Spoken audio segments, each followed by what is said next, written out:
Prologue. 22 January 2010. A microphone was thrust in front of me as I climbed out of the taxi by the fortified gates of Downing Street. What could I tell them?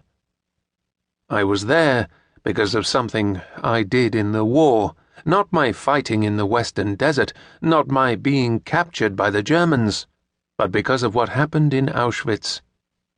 Back in 1945, no one had wanted to listen, so I stopped talking about it for the best part of 60 years.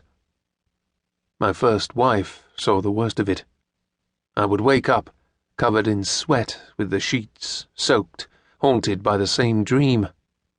I can still see that poor lad now, standing to attention, drenched in blood and being beaten around the head.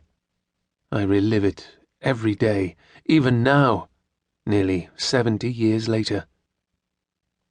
When I met my second wife, Audrey, she knew something was wrong, and she knew it was to do with Auschwitz, but still I couldn't speak to her about it for decades. These days, I can't stop going over it, and she thinks I'm trapped in the past, that I should move on, look forward. That's not easy at my age. The polished door of 10 Downing Street that I had seen so often on the news, framing the country's leaders, opened, and I stepped inside. In the hallway, they took my coat and ushered me up the stairs, past the framed portraits of former prime ministers. At one point, I faced a photograph of Churchill himself, and thought to myself that it was a surprisingly small picture for such a giant of a leader.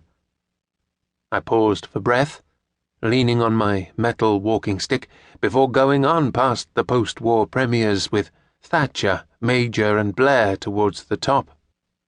I flopped into a chair. I was 91, and I needed time to recover from the climb. I looked around in awe at the grandeur of the terracotta room with its high ceilings and chandeliers. I knew that Prime Minister Gordon Brown had announced that morning that he would give evidence before the Chilcot inquiry into the Iraq War, and with the general election coming, I wondered whether he would have time to meet me. The mood changed in a flash. The Prime Minister came into the room, headed straight for me, and took my hand. He spoke very softly, almost in a whisper.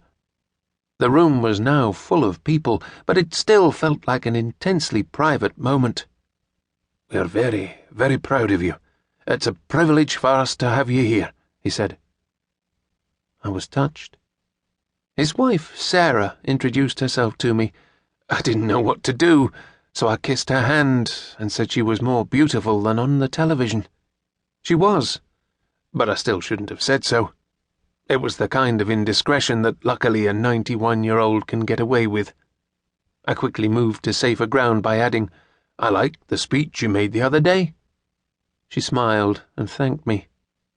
The press photographers and TV crews wanted their shots of the two of us together. I thought the Prime Minister was having a rough time politically, and I told him I didn't like the way his colleagues were stabbing him in the back, and that if he needed a minder, I was ready. He smiled and said he'd bear it in mind. "I wouldn't do your job for a gold clock," I said.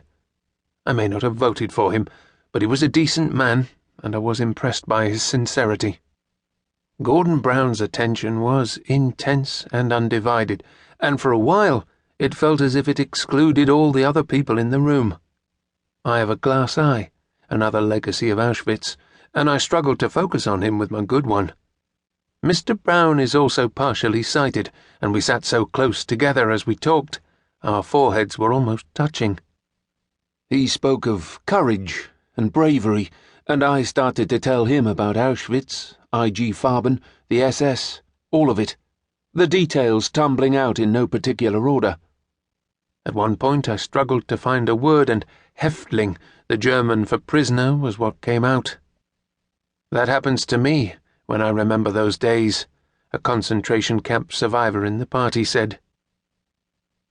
To be honoured as one of 27 British heroes of the Holocaust soon after that was humbling. Most were honoured posthumously. to keep listening to this audiobook. I've left you a link in the description so you can do it, at no cost thanks to Audible's 30-day free trial.